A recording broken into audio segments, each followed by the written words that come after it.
Hola, hola, hola. Espero que se encuentren muy bien, listos y preparados el día de hoy para nuestro capítulo 2, parte 2. De momento, vamos aquí. Vamos con nuestra intro.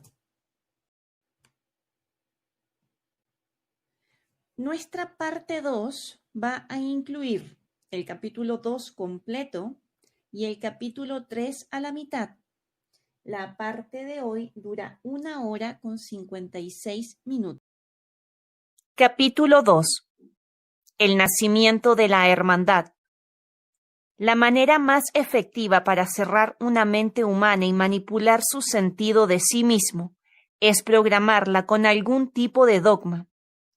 Un dogma siempre se va a defender con vehemencia de otro tipo de información y va a repeler cualquier opinión alternativa que contradiga su estrecha, solidificada visión. Los dogmas se convierten en el sentido de seguridad de una persona y en el medio para retener el poder. La humanidad tiende a aferrarse a ambos hasta que sus nudillos se vuelven blancos. Los dogmas toman infinitas formas y cuando se puede convencer a diversas personas de sostener dogmas opuestos, la manipulación de los conflictos y el control a través del divide y vencerás se hace fácil.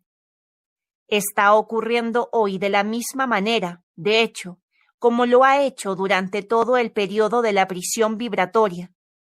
Para un manipulador, el judaísmo es tan útil como el cristianismo y el islam.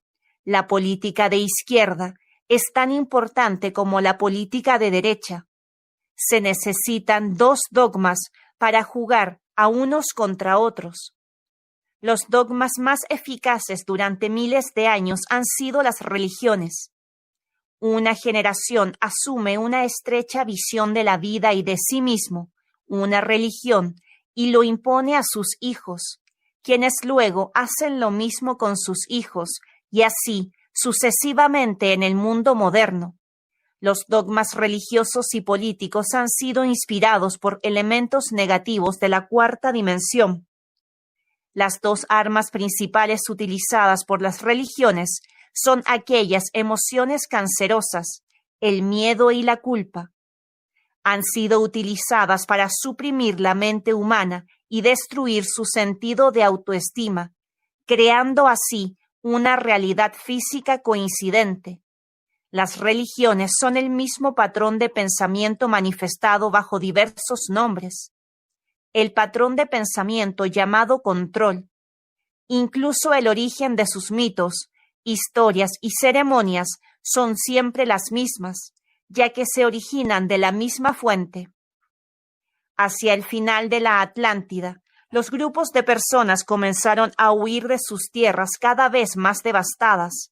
Algunos dejaron la cárcel, mientras su tasa vibratoria era aún lo suficientemente alta como para hacerlo, mientras que otros quedaron atrapados por accidentes o por diseño. Cuando la Atlántida se derrumbó, algunos se establecieron en las áreas que hoy conocemos como Egipto y el Medio Oriente, América Central y Estados Unidos. Aquellos que sobrevivieron al cataclismo que siguió pasaron sus conocimientos a sus hijos en mitos e historias. Esta es una posible respuesta al aparente misterio de cómo, al ser descubiertas las Américas por los europeos de los siglos XV y XVI, se encontraron con muchas culturas y creencias de los pueblos indígenas que eran muy similares y a la vez la misma del viejo mundo de Europa y el Medio Oriente. Ambos fueron influenciados por el conocimiento aportado por los atlantes al escapar, aunque creo que otra razón para esto se relaciona con la actividad extraterrestre en todo el mundo. En el periodo después de la Atlántida, yo creo que las expresiones de la conciencia extraterrestre carceleras todavía aterrizaban e interactuaban con la gente, diciéndoles a los diversos pueblos de la misma historia básica manipulada. Algunos atlantes escaparon navegando hacia el oeste, a las Américas. Algunos se fueron al este de Europa y África del Norte. Es posible que la historia bíblica de Noé y el arca se refiera a este periodo, a pesar de que podría implicar una nueva inundación algunos miles de años más tarde.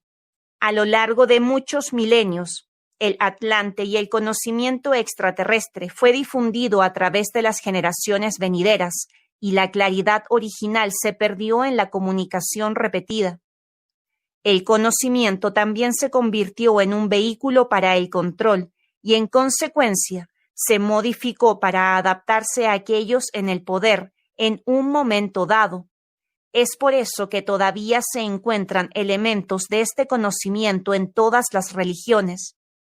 El conocimiento núcleo original se ha diluido y desviado en innumerables direcciones que se manifiestan en las religiones como el cristianismo, el islam, el judaísmo, el paganismo, el hinduismo, etc.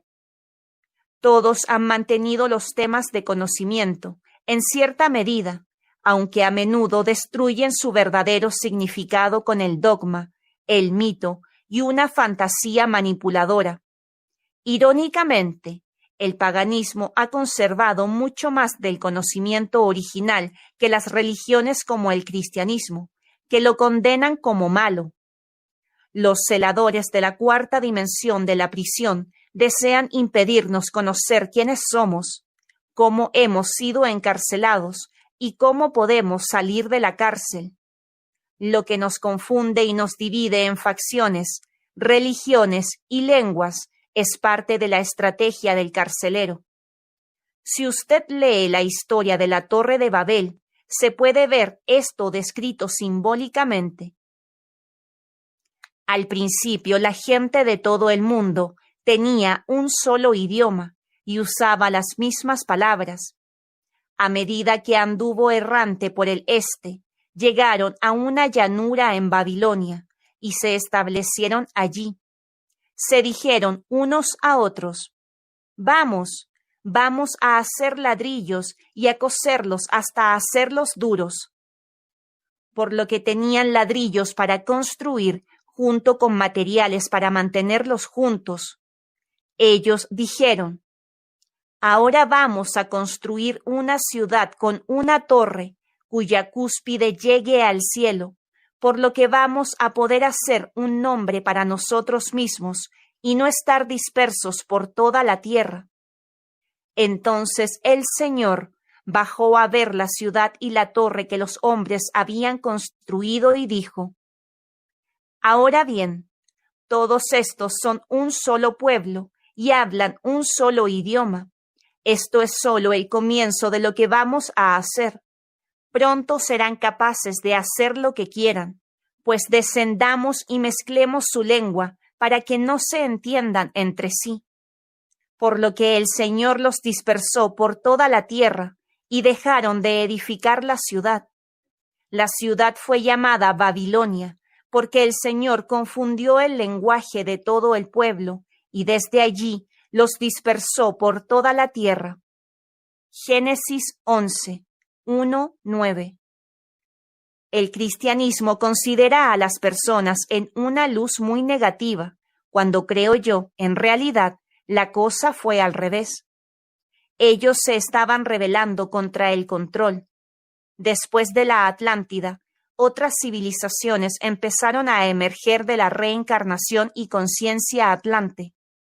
El conocimiento que transmitieron de generación en generación y la intervención extraterrestre fue a la vez positiva y negativa. No fue la civilización llamada Sumeria en Mesopotamia, hoy Irak, la que se desarrolló junto a los ríos Tigris y Éufrates. Sumer se cree que se originó alrededor de 6.000 años antes de Cristo, aunque estas cifras deben ser tratadas únicamente como aproximaciones. Esto se convertiría más en parte del imperio de Babilonia, el cual influyó grandemente en las creencias del judaísmo y a través de eso del cristianismo, al igual que la civilización egipcia. Usted puede leer la historia detallada de todo esto en La rebelión de los robots.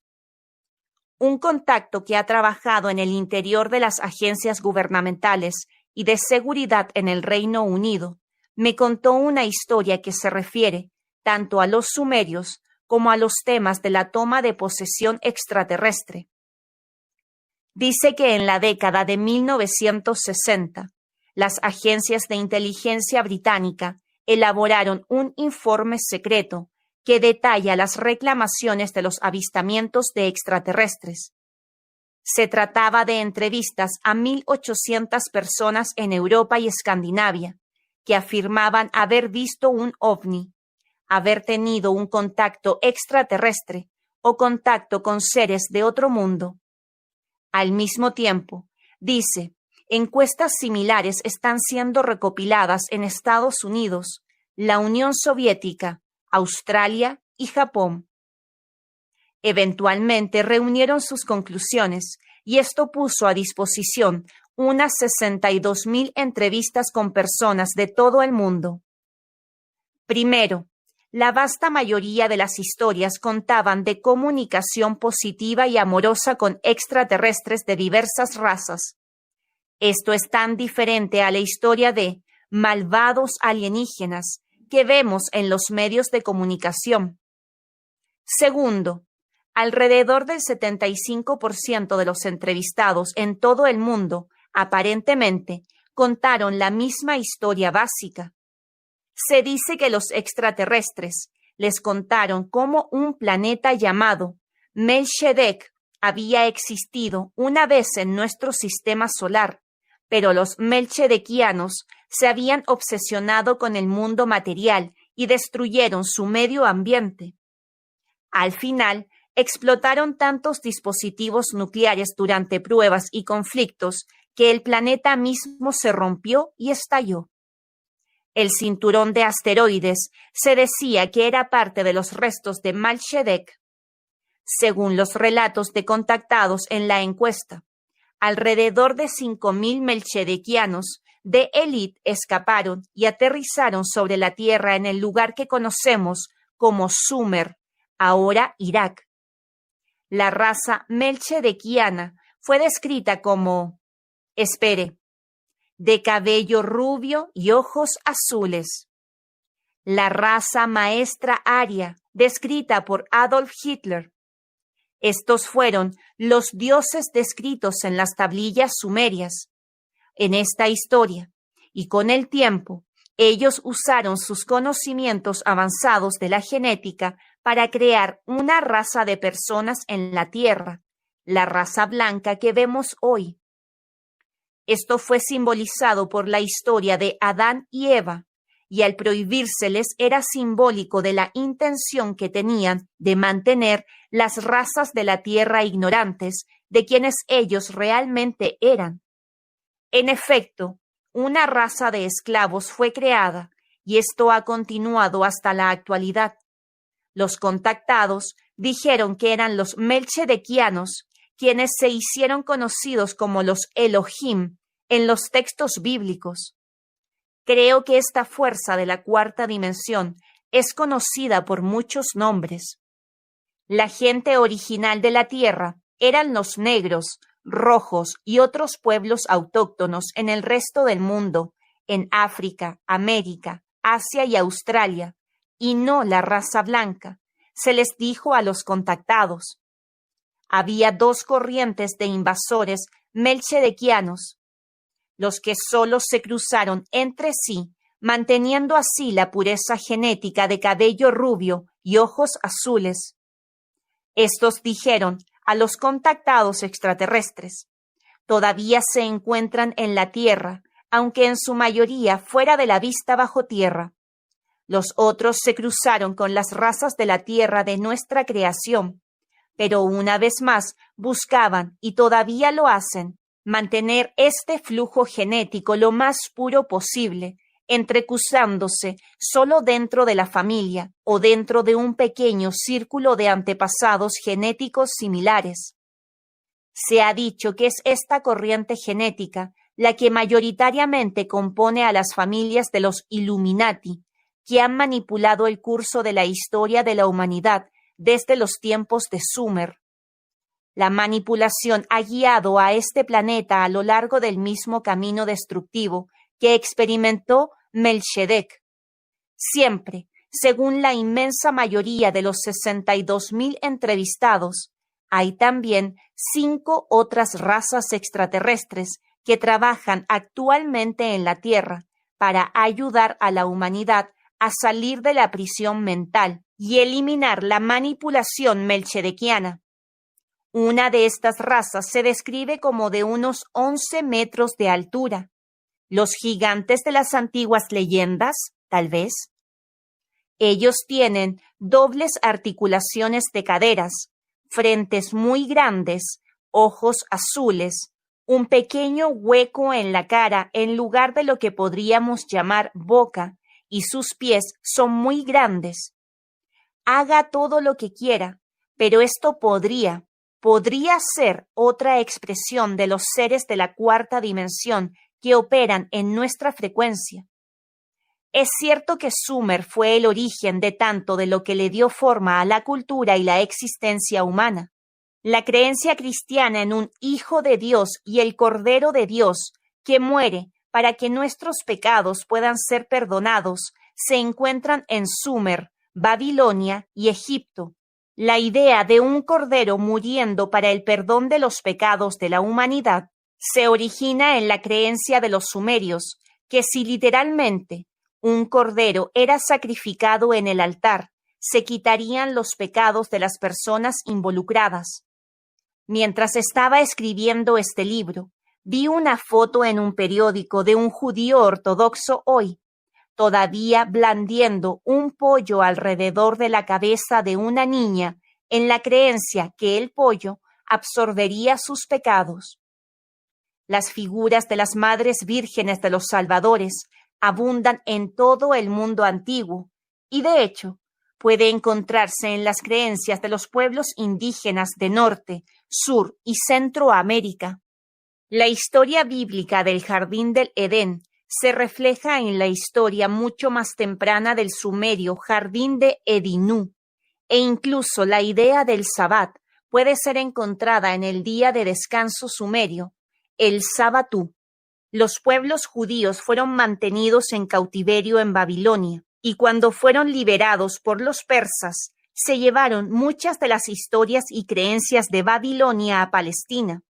Estos encontraron su camino al Antiguo Testamento de la Biblia y por eso también al Nuevo Testamento. Las religiones de hoy son el reciclaje de antiguas creencias e historias simbólicas a las cuales se le han añadido o han sido torcidas bajo la dirección de la conciencia carcelera, hasta que el significado original se perdió en una avalancha de mito e invención. A menudo, cuando se investiga el origen de las historias de la fundación de las religiones, se encuentran los mismos temas básicos con diferentes nombres para los supuestos héroes y villanos. Para la versión cristiana de Jesús, véase también Bel, Sumer, Dionisio, Grecia, Mitra, Persia y Roma, Osiris, Egipto, Quetzalcóatl, América Central y del Sur, Krishna, India, y así sucesivamente. De esta manera, el conocimiento espiritual del cual todas las religiones originalmente se derivan en gran medida, ha sido destruido en la arena pública. Este proceso ha sido fundamental para el control de la raza humana. Se toma la información de la arena pública y la transmite secretamente solo a aquellos que comparten sus ambiciones.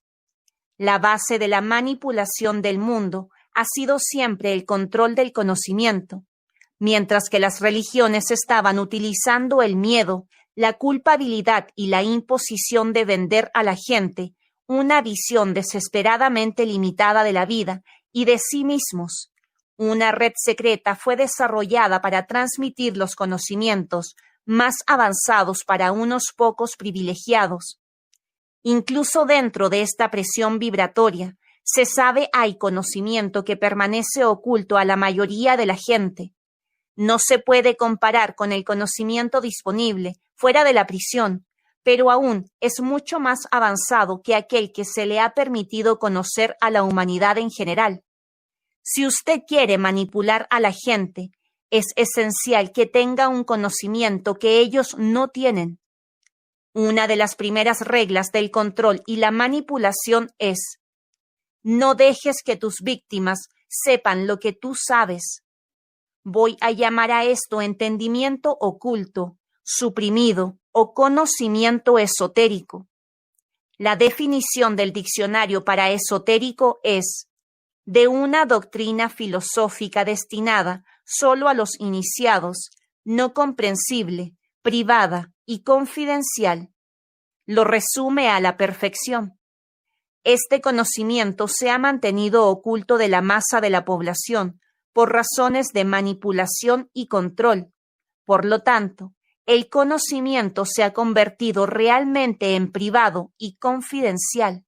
Hay un desarrollo global del despertar, sin embargo, que pondrá estos entendimientos a disposición de todos los que deseen escuchar, y la conspiración para mantener a la humanidad en la oscuridad espiritual se desmoronará y caerá.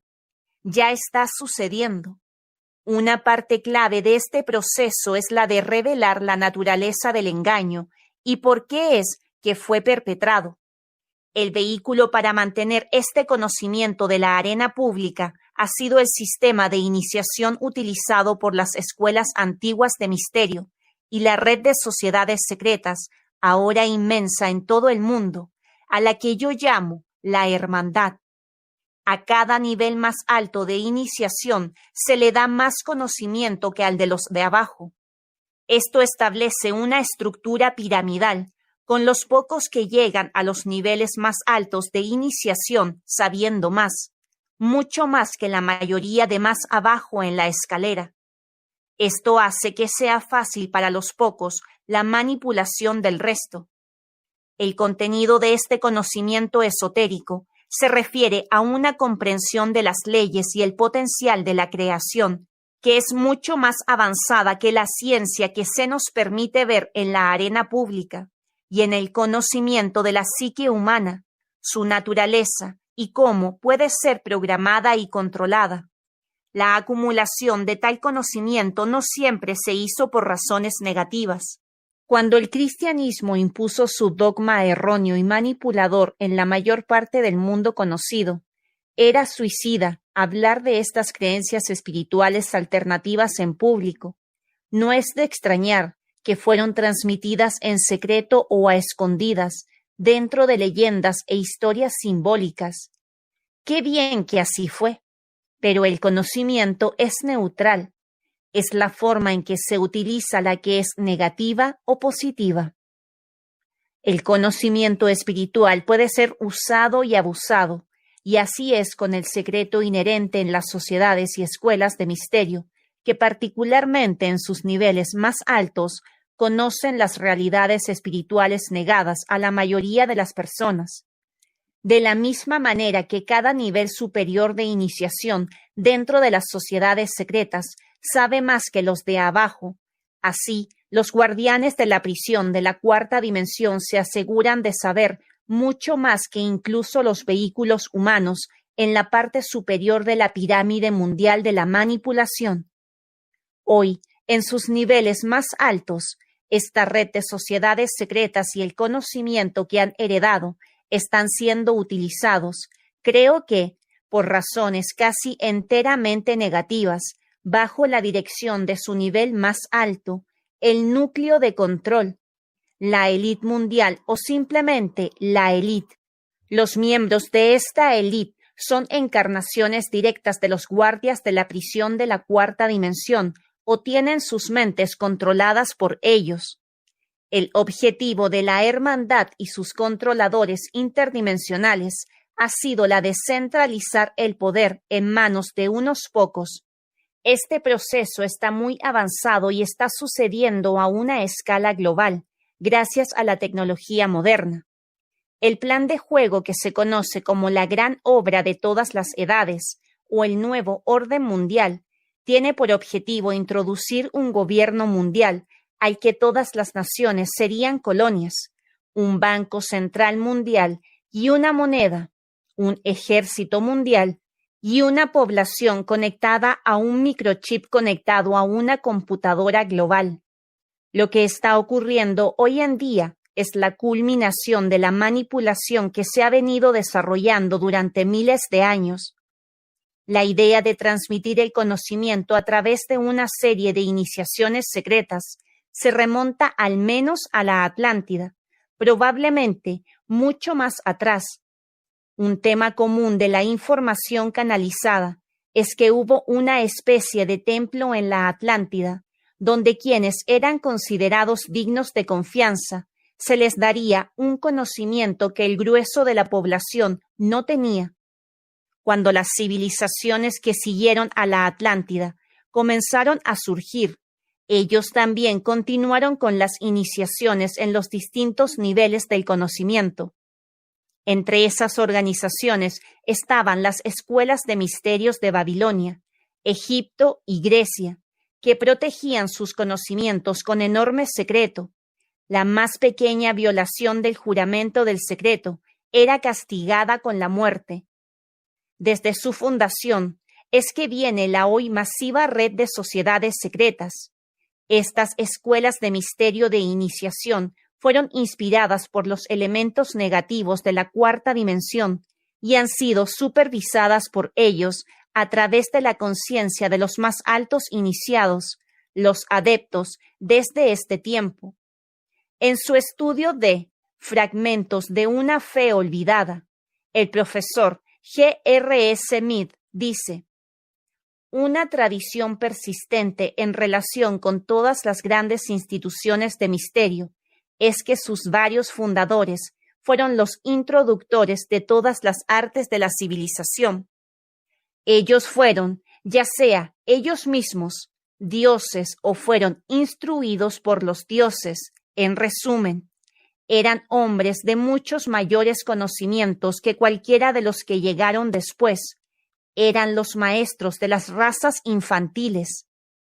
Se dice que los primeros maestros de la humanidad que fundaron las instituciones de misterio como el medio más eficaz de dar instrucciones a la joven humanidad en cosas más elevadas, eran almas pertenecientes a una humanidad más desarrollada que la nuestra.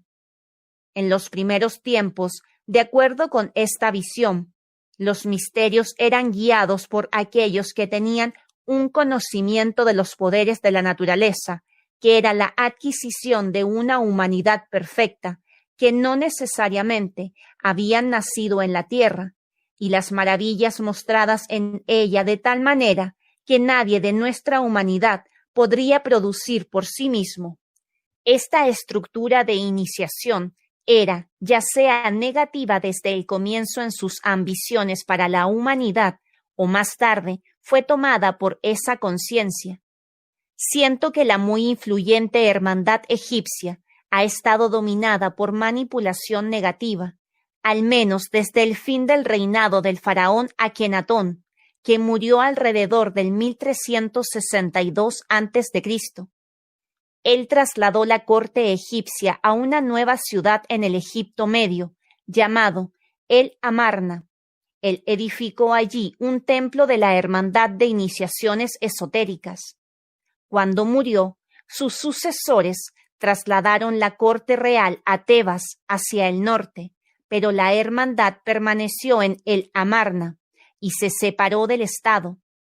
A través de los siglos emergieron otros vehículos para comunicar el conocimiento surgido. Algunos, como los cátaros en los siglos XII y XIII, fueron destruidos por la Iglesia Católica de la manera más horrible, después de extender su influencia sobre una amplia área desde su base en el sur de Francia. Los caballeros del templo, caballeros templarios, que se dieron a conocer casi al mismo tiempo que los cátaros, fueron tratados del mismo modo severo por la justicia papal, pero los templarios pasaron a la clandestinidad y su influencia ha continuado hasta el día de hoy, tanto en su propio derecho como dentro de otras sociedades secretas que son, después de todo, parte de la organización general de lo mismo. Este periodo de los cátaros y los cruzados generó muchas ramas de la hermandad que continúan influyendo en forma significativa en los eventos. Sociedades secretas como los Caballeros Hospitalarios de San Juan, hoy conocidos como los Caballeros de Malta. Tampoco se trata simplemente de un fenómeno del mundo cristiano y judío. Similares sociedades secretas fueron creadas en todas las culturas, y la Gran Logia de Fraternidad Árabe en el Cairo se convirtió en un importante manipulador de eventos.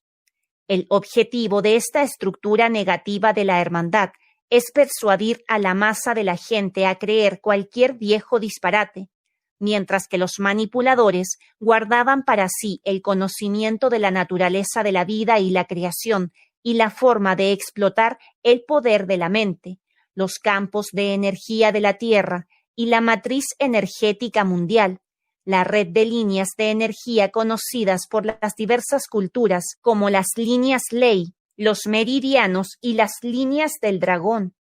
Pero incluso los iniciados privilegiados no retuvieron la pureza de la información a través de los siglos. Hasta el día de hoy trabajan con una versión distorsionada de la ciencia, aunque todavía mucho más avanzados en su comprensión de las leyes universales que cualquier cosa que usted encontrará en las religiones y las ciencias de corriente principal de lo que al resto de nosotros se nos pide que aceptemos. El mayor malentendido de la hermandad negativa se relaciona con el poder del amor, la conciencia carcelera que controla las mentes de aquellos que manipulan la hermandad no entienden el amor.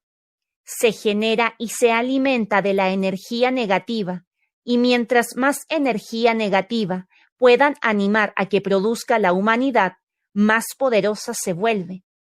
Para esta conciencia, el amor es como el ajo para un vampiro, y sin amor, la energía sobre la cual existe toda la creación, el conocimiento, es siempre mal utilizado.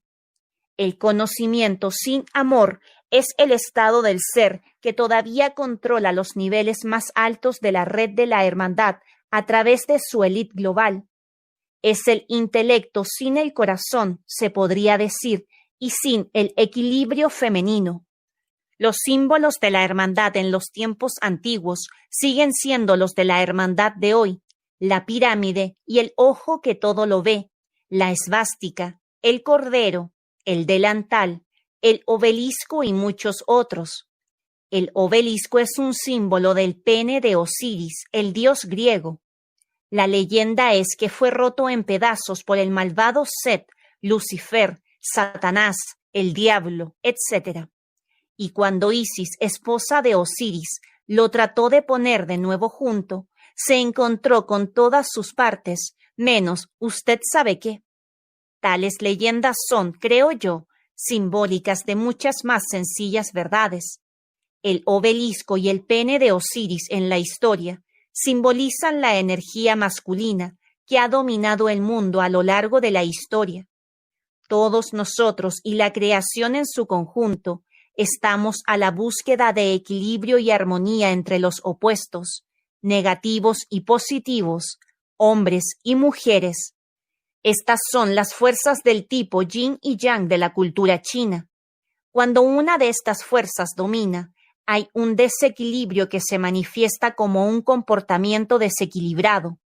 La transformación por la cual está pasando el planeta está diseñada para llevar a estas fuerzas a la armonía y el equilibrio, para que todos sirvan, pero no dominen.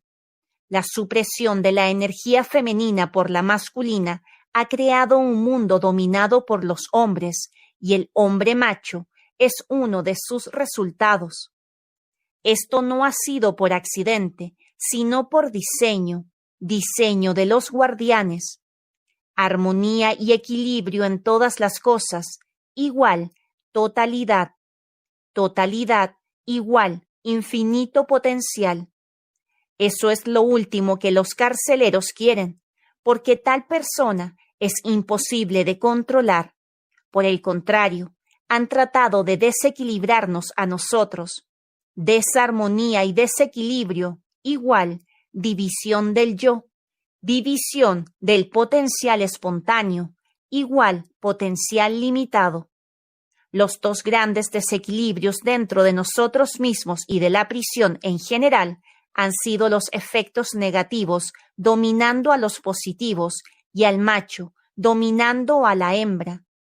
No hay mayor manifestación del desequilibrio de los hombres que lo que se ve en algunas de las principales religiones y en la red de sociedades secretas. El resurgimiento de la energía femenina es fundamental para la armonización de la Tierra y por eso no solo significa la reaparición de las mujeres en las áreas de toma de decisiones. Me refiero al despertar de la energía femenina dentro de la forma masculina también y un debilitamiento de la voluntad adoctrinada de tantos hombres de dominar y seguir la programación del hombre macho. Este resurgimiento de la energía femenina se simboliza como el retorno de la diosa.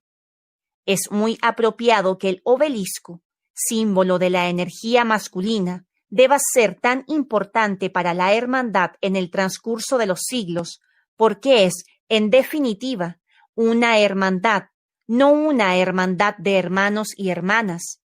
Las sociedades secretas están casi totalmente dominadas por hombres, con las mujeres excluidas de los conocimientos y la toma de decisiones. Mire la masonería como un ejemplo.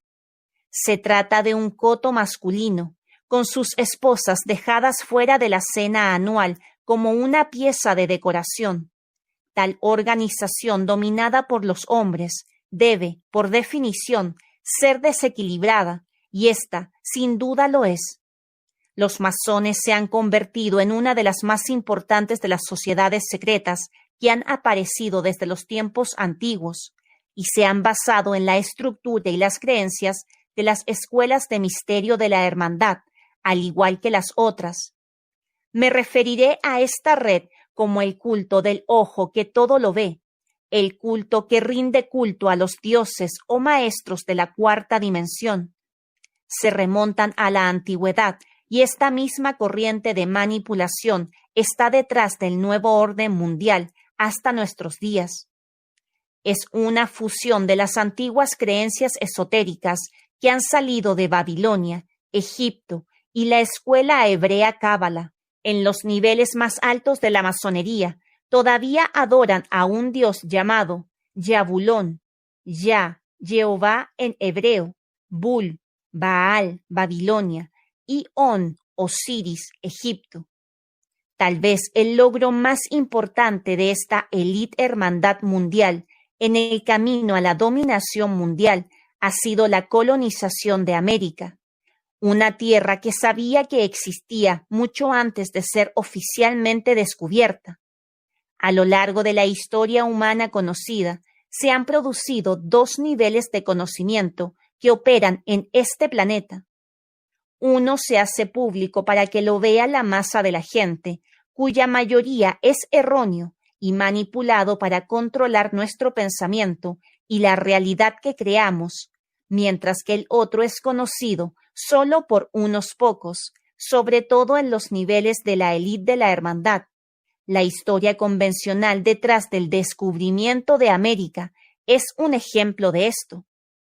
Los libros de historia nos dicen que Cristóbal Colón hizo una conjetura en 1492 de que la Tierra era redonda y en forma de pera, y si navegó hacia el oeste en su opinión, eventualmente llegaría a la India y al extremo oriente, que ya había sido identificado por Marco Polo.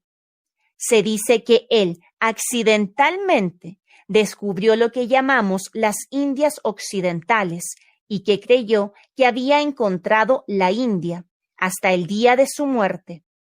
Además se nos dice que Juan Cabot y su hijo, Sebastián, ambos venecianos, partieron de Bristol 4 años después de que Colón salió de España. Cabot descubrió América del Norte en 1497. No hay un enlace que ofrezca la historia convencional entre estos dos eventos. pero cuando se mira más profundo si existe una relación potencial, el conocimiento sostenido por la hermandad, que se había aprobado en secreto desde la época de la Atlántida. El masón de grado 33, Manly P. Hall, señala en su libro Asignación de Estados Unidos con el Destino, que el nombre real de John Cabot era Giovanni Caboto. Nació en Génova, la ciudad donde se dice que nació Colón, y Caboto después se naturalizó veneciano. Se sugiere que él estaba involucrado con una secta cristiana secreta, conocida como Hermandad de los Juanistas, que estaba grandemente influida por las doctrinas esotéricas de los templarios. Las leyendas dicen que visitó a los llamados magos de Oriente Próximo, al igual que Colón lo había hecho. Colón tuvo sus propias conexiones con la hermandad. Su padre era un miembro de la rama de la hermandad, la Orden de Cristo. El propio Colón estuvo involucrado con un grupo que seguía las creencias del poeta Dante, que fue miembro de la Iglesia Cátara y un iniciado de la Orden del Templo. Colón fue visto a menudo con el ropaje de lo que se cree era la orden franciscana. El hijo de Colón dijo que su padre había muerto en tal atavío. Los sacerdotes en el antiguo templo egipcio de la hermandad de El Amarna llevaban un hábito similar, al igual que un grupo llamado la Hermandad de la Fraternidad en el tiempo de Colón. Estas son solo algunas de las conexiones de su hermandad. El suegro de Colón era miembro de los Caballeros de Cristo, el nombre encubierto de los Caballeros Templarios. Cuando los templarios fueron expulsados de toda Europa, sobrevivieron en Portugal, cambiando su nombre a los Caballeros de Cristo. Se dedicaron a la actividad marítima.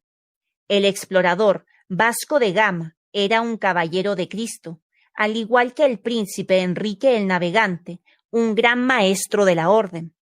El suegro de Colón fue uno de los capitanes del príncipe Enrique y heredó mapas y cartas de él, que Colón utilizó para encontrar las Américas. La cruz roja sobre un fondo blanco era el símbolo de los templarios. Era prohibido por el Papa en el tiempo de la purga. Las naves de Colón navegaron con la cruz roja sobre un fondo blanco. Su histórico viaje fue financiado por el rey Fernando de Aragón de España y la reina Isabel de Castilla de España, cuyo matrimonio ayudó a unificar España. Estos fueron los monarcas católicos que financiaron un viaje con un hombre enarbolando la bandera de los caballeros templarios. Más que eso, otro tipo de apoyo provino de Leonardo da Vinci y de Lorenzo Medici, ambos altos iniciados de las sociedades secretas de la hermandad. Dados los antecedentes de Colón y Caboto, no es un estiramiento de los límites de la credibilidad sugerir que su descubrimiento de las diferentes partes de América en un lapso de 4 o 5 años de diferencia no fue una coincidencia. Muchos de los primeros exploradores y colonizadores eran conocidos miembros de sociedades de la hermandad. Ellos sabían lo que estaban buscando, porque tenían los mapas y cartas de todo el mundo pasados a través de miles de años por la hermandad, quizás desde la Atlántida. En 1513, Piris Reis, un almirante de la Marina de Guerra de los turcos otomanos, elaboró un mapa que muestra la masa de la tierra de la Antártida, que entonces, como ahora, estaba cubierta por una capa de millas de espesor de hielo. La Antártida no había sido aún oficialmente descubierta hasta 300 años después de que el mapa fue compilado. La Fuerza Aérea de los Estados Unidos ha confirmado que el mapa es muy notablemente acorde con los resultados del perfil sísmico producido por la Expedición Antártica Británica en Suecia de 1949. Esto indica, según la Fuerza Aérea de Estados Unidos, que La línea costera había sido cartografiada antes de que estuviera cubierta por la capa de hielo. Ellos dijeron que no tenían idea de cómo los datos en el mapa de Piris Reis se podían conciliar con el estado del conocimiento geográfico en 1513. Yo les puedo ayudar allí. Piris Reis compiló su mapa a partir de mapas y cartas pasadas a través de los niveles más altos de la hermandad. La evidencia está aumentando que lejos de estar allí durante millones de años, la capa de hielo solo ha estado allí durante unos quizás 6.000 años. El mundo fue cartografiado antes de esa fecha por civilizaciones mucho antes de lo que se nos ha dicho por parte de la historia convencional, que está diseñada para engañarnos, no para informarnos. Colón y Cabot encontraron las Américas por una sencilla razón. Ellos sabían lo que estaba allí. La colonización del continente americano y en particular de América del Norte parece haber sido un objetivo a largo plazo de la gran obra de todas las edades o el nuevo orden mundial. Sir Francis Bacon, el gran canciller de Inglaterra, era un miembro de alto rango de la hermandad en la época de Isabel I y James I. Era un gran comendador de la orden de la hermandad llamada los Rosacruces y muy involucrado en las operaciones clandestinas de las tradiciones de los caballeros templarios. Bacon pasó el conocimiento secreto de códigos contenidos en obras como los trabajos de Shakespeare, que él mismo escribió. La evidencia de esto es muy importante y la historia de Shakespeare es un mito. ¿Lo sentimos, Stratford? Bacon utilizó la red para fomentar la colonización de América del Norte y, no menos importante, para conseguir detener el control español de ella. Más que eso, sin embargo, él estaba trabajando en la agenda de la hermandad. Gente como Sir Walter Raleigh también estaban en el círculo de Bacon, junto a otros nombres destacados en la sociedad isabelina. Insisto en que no todo el mundo dentro de la hermandad es de intención negativa. La mayoría son persuadidos por aquellos aún más altos en la escala de la gran obra, de que es parte del bien de todos. La mayoría de los miembros de la hermandad no tienen idea del despotismo que figuran en la agenda real, que es conocida solo a unos muy pocos. De hecho, la agenda real es conocida solo por los guardianes de la prisión de la cuarta dimensión, quienes han sido el nexo común en la conspiración durante miles de años. En su obra, La Nueva Atlántida, Bacon expone su visión de un nuevo mundo en el cual se ejerza el poder por una sociedad secreta, el Templo de Salomón. En la visión de Bacon, la élite privilegiada estudia las ciencias en secreto y actúan como un gobierno invisible, decidiendo lo que a la gente se le debe y no se le debe contar. Todo esto es extremadamente parecido a la manipulación secreta de los acontecimientos y la información hoy en día. Pero entonces, realmente no es tan notable, porque el plan en el que Bacon estaba trabajando es el mismo que aquel que ya desde los siglos XVI y XVII está siendo seguido por la hermandad hoy. Algunos de ellos realmente creen que es la mejor manera de dirigir el mundo, pero nosotros recomendamos fuertemente que están fundamentalmente equivocados, porque no se dan cuenta de cómo este mundo puede ser fácilmente manipulado por unos pocos en detrimento de todos. Lo más importante es que no se dan cuenta de que los guardianes están manipulando todo el asunto, incluyéndolos a ellos. Otro nombre importante en este periodo fue el del doctor John Dee, un adepto alto iniciado y el astrólogo oficial de la reina Isabel I. Fue también su agente secreto extraoficial y firmó sus reportes 007. En una entrada del diario escrito en Praga en 1586, Dee describe un encuentro con un pequeño hombre cuyos pies parecían no tocar el suelo en todo un pie de altura, que se trasladaba en una pequeña nube de fuego y que subió al cielo en un gran pilar de fuego. En Praga, Dee dio al emperador Rodolfo un manuscrito ilustrado, escrito en código, afirmando que era el trabajo de Roger Bacon, monje franciscano del siglo XIII, que sorprendió a las autoridades eclesiásticas con sus opiniones e ideas. Estas incluyen las profecías sobre el microscopio, el telescopio, el coche, submarinos, aviones y la creencia de que la Tierra era una esfera. Todos estos hechos han sido transmitidos desde la cuarta dimensión. En 1912, este mismo manuscrito fue adquirido por un librero americano llamado Wilfrid Voynich y se hizo conocido como el manuscrito Voynich. Cuando envió copias a los expertos del día, dijeron que la mayoría de los cientos de plantas ilustradas no crecían en la tierra. Algunas de las ilustraciones se veían como tejido visto bajo un microscopio y otras eran de sistemas estelares y constelaciones.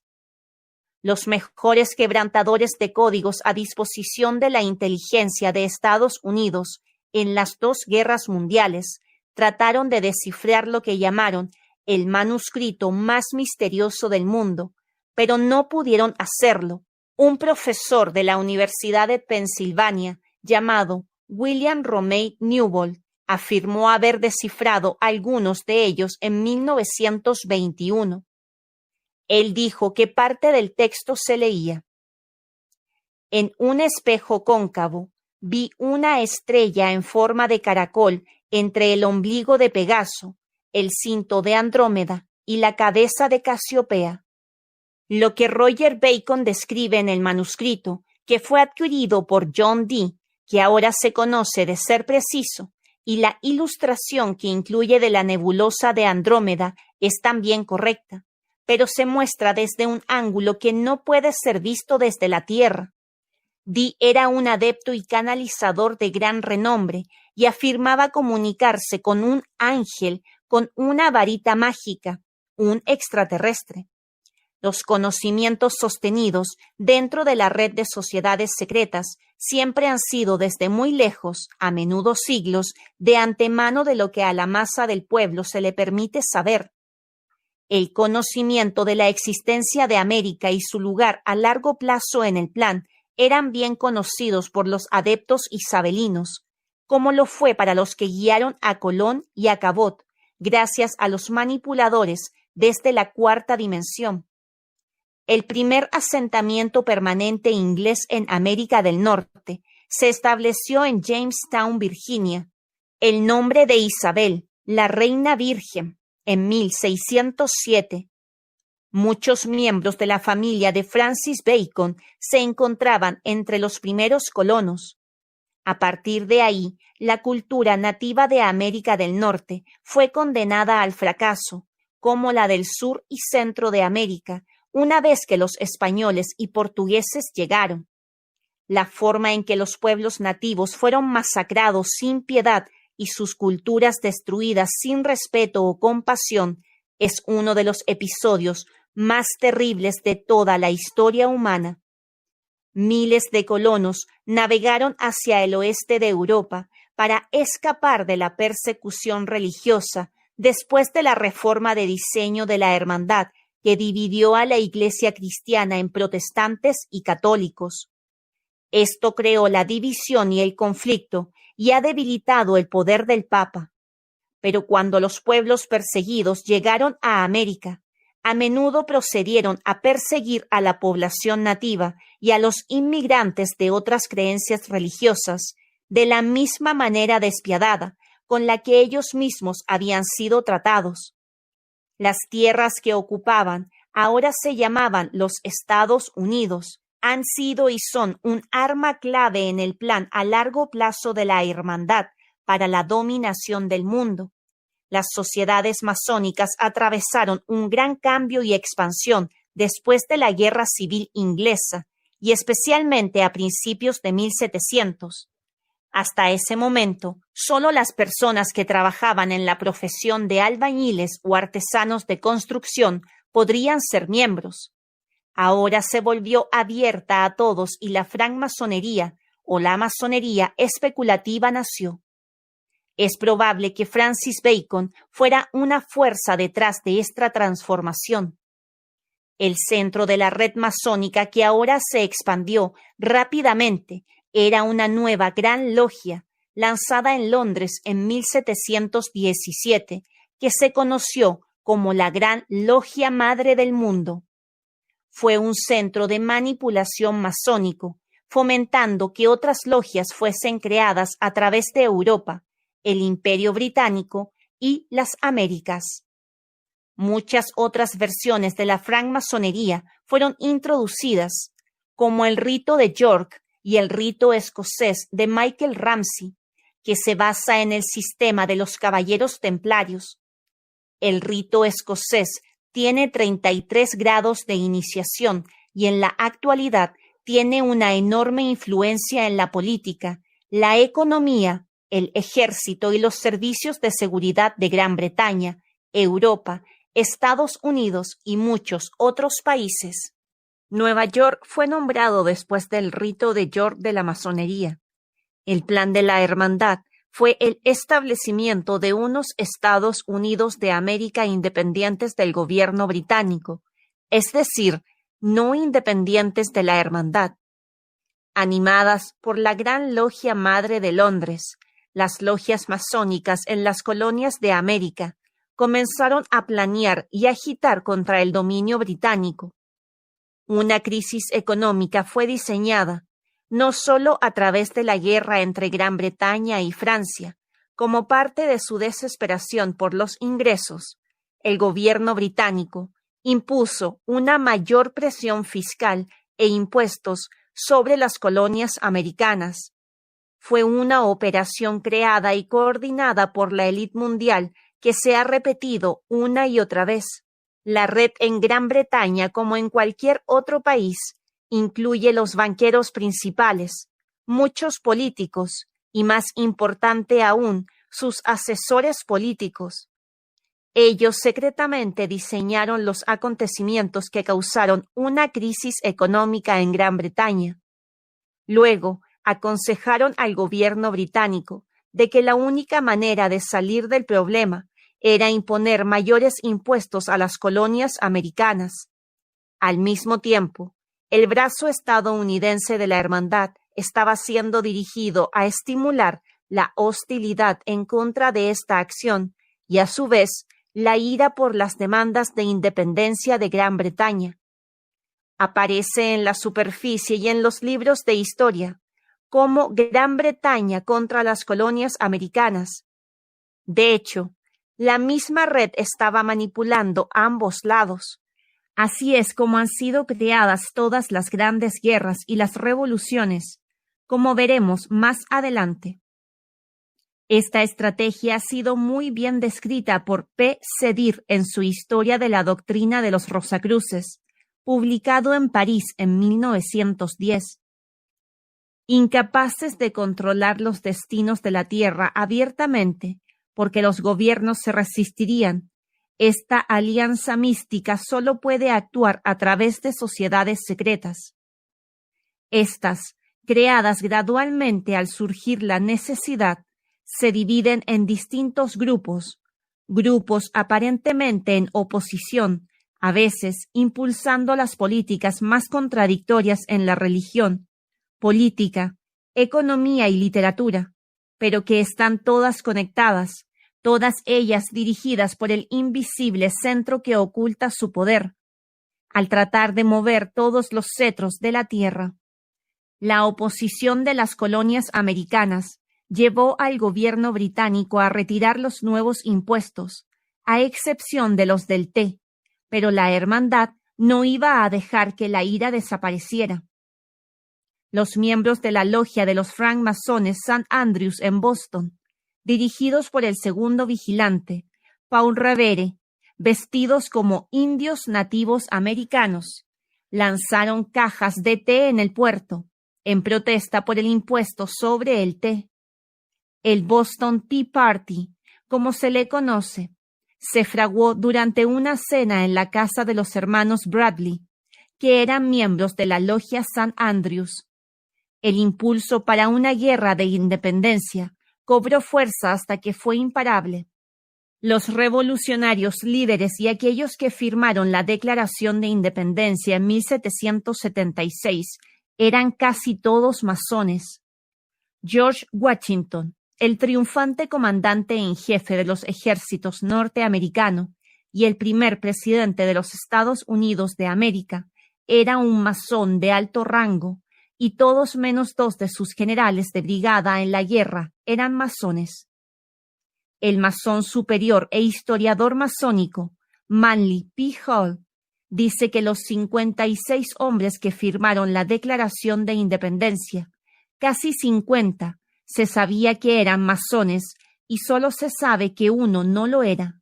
Otro investigador, Enrique de Vicente, dice que 53 de los firmantes eran masones y que 17 presidentes, comenzando por George Washington, han sido miembros de la orden. El segundo presidente, John Adams, pertenecía a una sociedad secreta conocida como los Dragones, nombrada en honor de las líneas de energía magnética en la red de energía de la Tierra.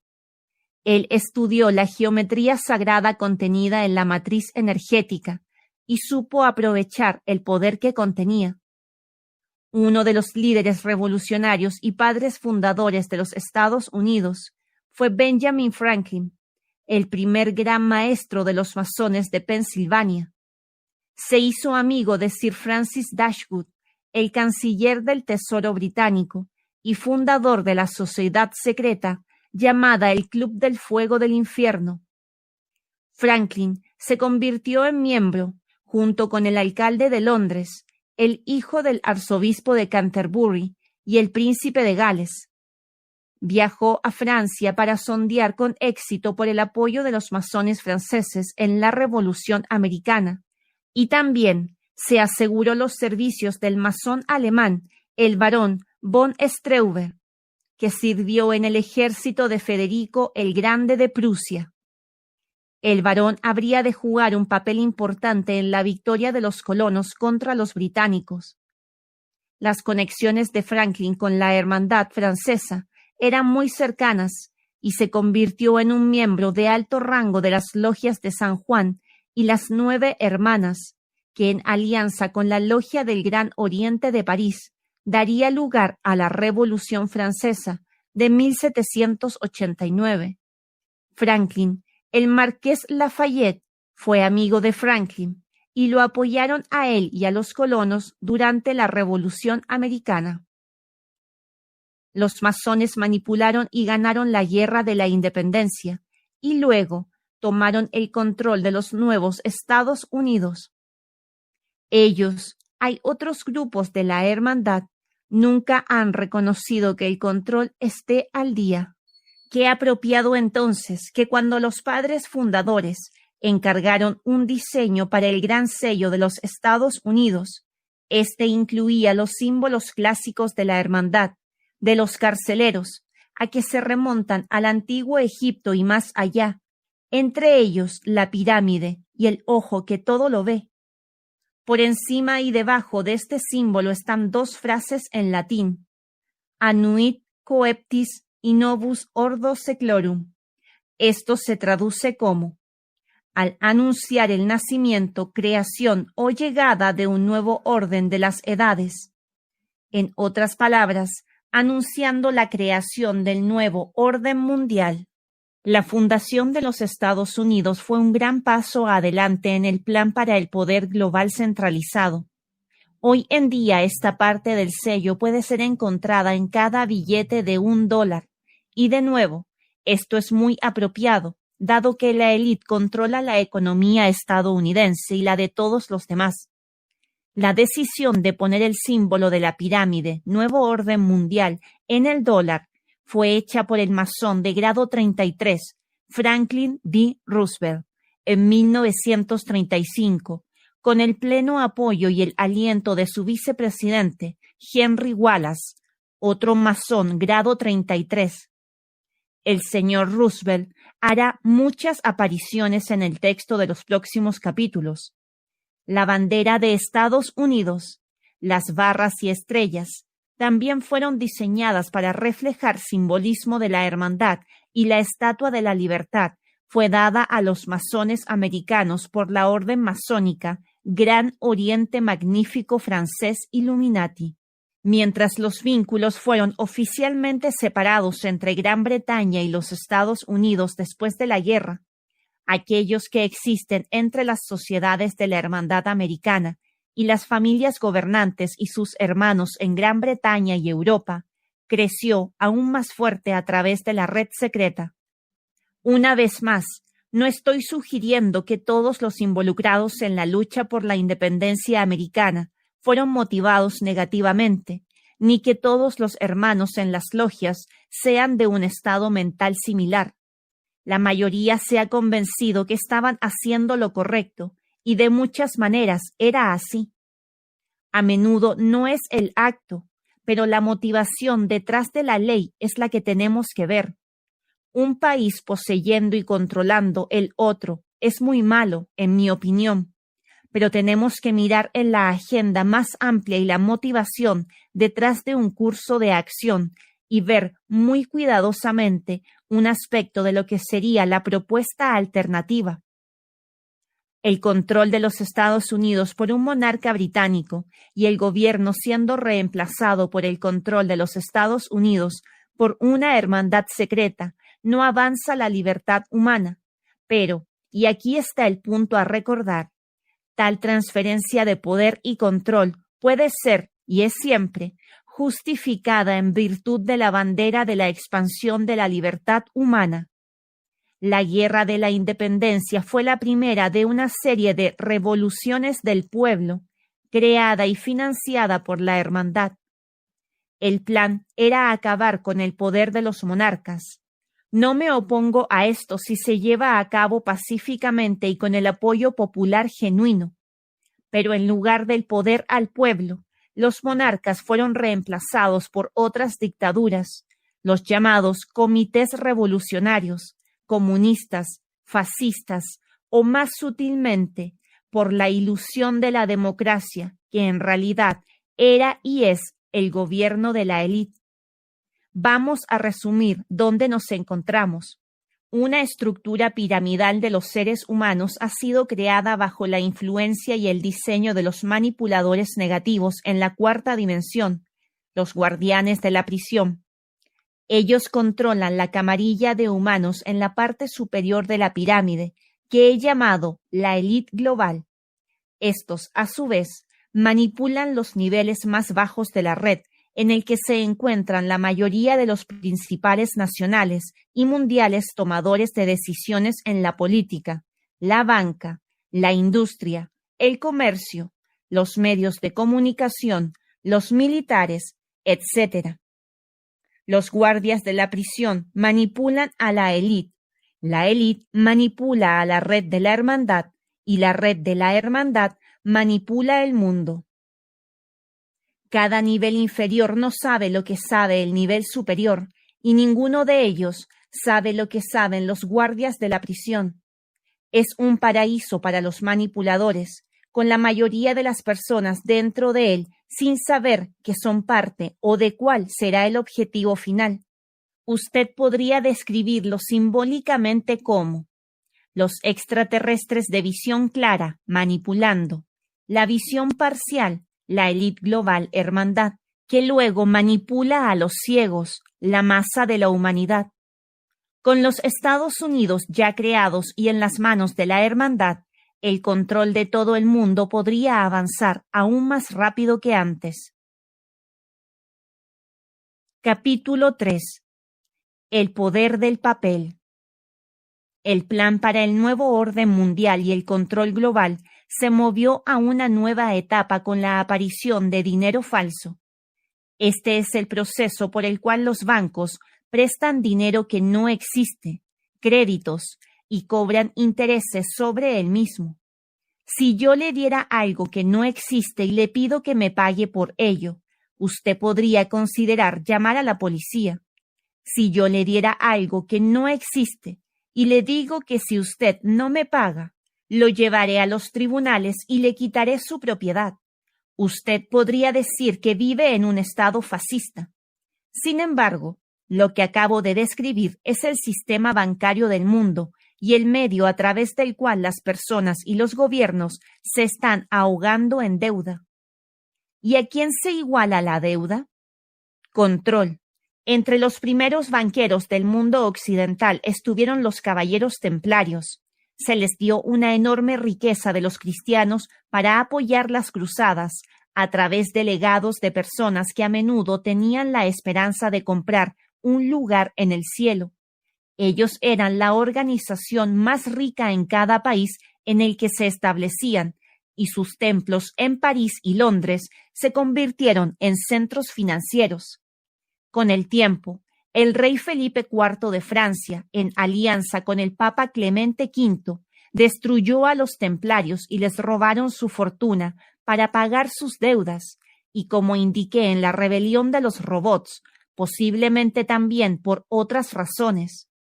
El gran maestro de los templarios, Jacques de Molay, fue quemado en la hoguera, y la orden luego pasó a trabajar en clandestinidad y tramar secretamente dentro de otras organizaciones.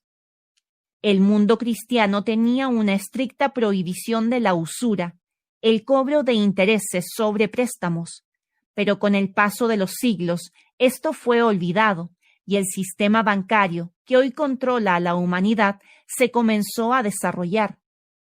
La moneda de la época eran los metales preciosos, oro y plata, y por razones de seguridad, los propietarios comenzaron a depositar sus riquezas con los orfebres, quienes tenían cajas fuertes para asegurar su custodia.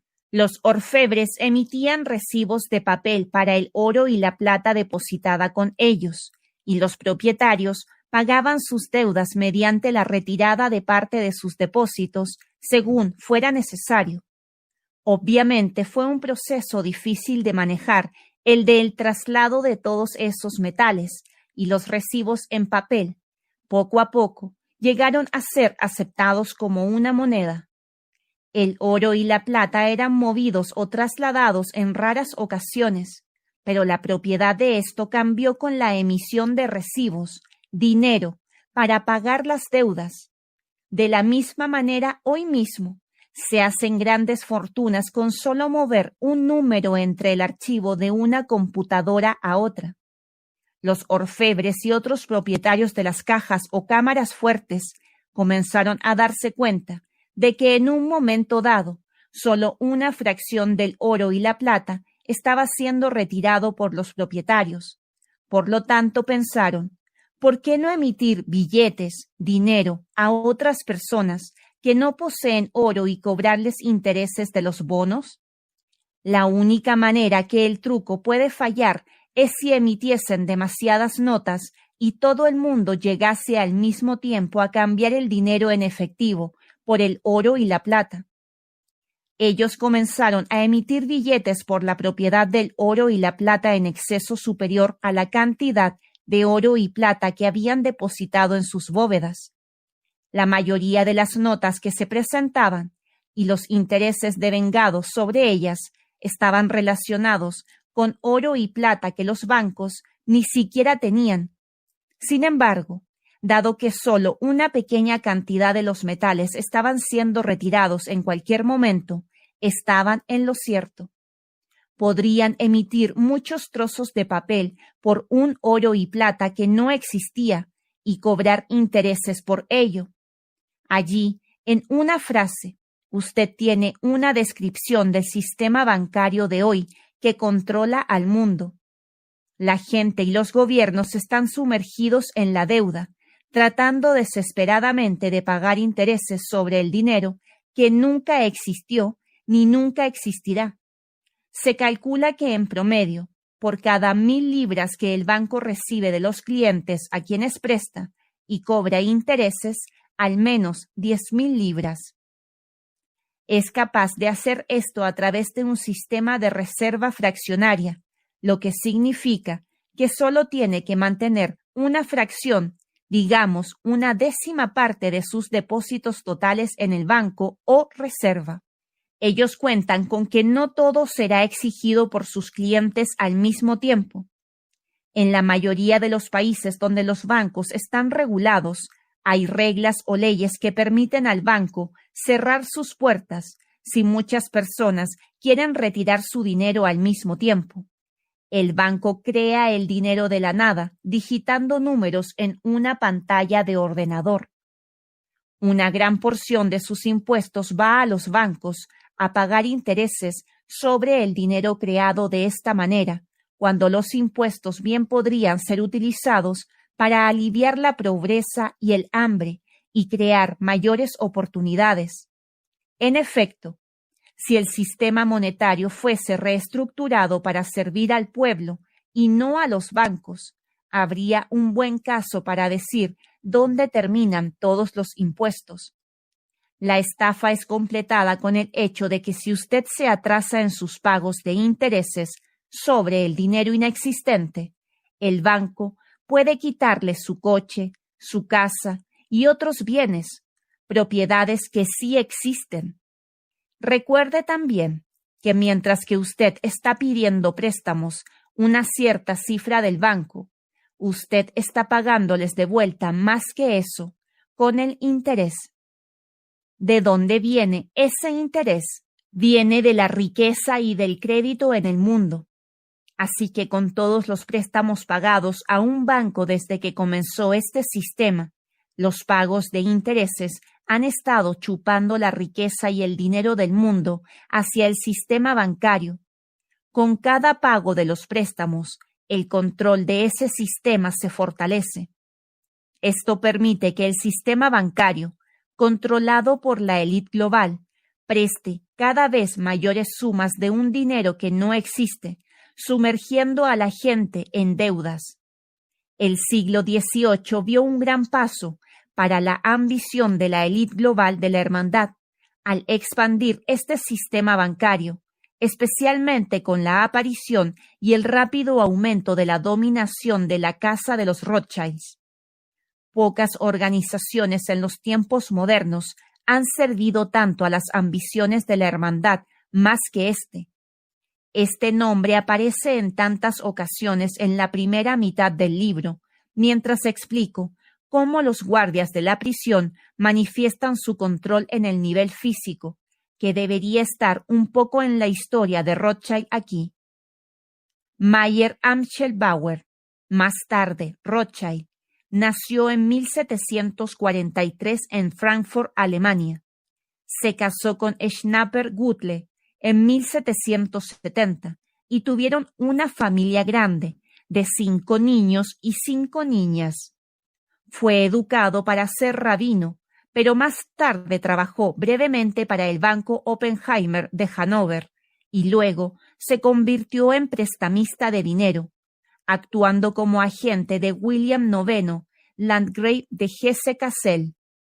En 1785, William heredó la fortuna más grande de Europa de la familia, estimada en unos 40 millones. Algo de esto fue acumulado mediante la contratación de tropas de Gran Bretaña para luchar en la Guerra de la Independencia diseñada por la Hermandad. El Imperio Rothschild fue construido con dinero malversado por Mayer Amschel de William, quien a su vez lo robó de los soldados que había contratado a los británicos. El dinero, tal vez alrededor de 3 millones, fue pagado por el gobierno británico a William para pagarle a los soldados, pero se lo guardó para él mismo. William le dio el dinero a Rothschild para esconderlo de los ejércitos de Napoleón, pero luego de esto, Rothschild lo envió a Inglaterra con su hijo Nathan para establecer la sucursal londinense del imperio de la familia. Nathan usó el dinero para comprar una gran cantidad de oro de la East India Company y utilizó ese oro para financiar las hazañas militares del duque de Wellington.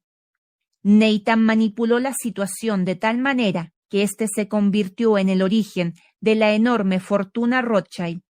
Debemos recordar que el dinero, como todo, es una energía. Puede ser utilizado con fines positivos y negativos, que llevarán a la energía de la intención detrás de él. El hecho que la casa de los Rothschild fue construida con dinero malversado de un estafador significa que el imperio fue construido desde el principio sobre energía negativa. Detrás del golpe financiero de Nathan, ramas de la casa de los Rothschild fueron establecidas en Berlín, París, Viena y Nápoles. Los hijos de Mayer fueron puestos a cargo de cada uno de ellos. Hoy en día las acciones Rothschild se reporta que se sostienen en la fundación de Five Arrows de Curazao y la Corporación de 5 Flechas de Toronto, Canadá. El nombre proviene del símbolo Rothschild de un águila con 5 flechas en sus garras, que significan los 5 hijos. La fortuna se expandió en colosales saltos al manipular los Rothschild a los gobiernos y al abrirse paso a través de la red de la hermandad para crear guerras y revoluciones, a menudo prestando dinero a ambas partes en los posteriores conflictos. Usted verá que esto habría de convertirse en una práctica estándar para la élite bancaria. Es fácil crear conflictos y guerra. Solo se necesita controlar a un dictador o a un gobierno, garantizar que tengan los medios para construir un poderoso ejército, luego animarlos o darles instrucciones de invadir otros países. Esos países, como es comprensible, se defienden. Y listo, usted tiene una guerra. He oído decir que nadie gana las guerras, pero eso no es del todo correcto. Los banqueros ganan cada vez a corto plazo. Prestan dinero que no existe para financiar ambos lados y hacen grandes ganancias en los intereses. También controlan a los fabricantes de armas con las cuales ambos lados gastan el falso dinero que los banqueros han prestado. De esta manera, recuperan sus préstamos a través de sus compañías de armas, mientras siguen cobrando intereses sobre el préstamo original a los gobiernos. Entonces, cuando 2 o más países se han devastado unos a otros con la ayuda del dinero prestado por los bancos, esos mismos bancos prestan más dinero inexistente para reconstruir sus naciones e infraestructura destrozadas.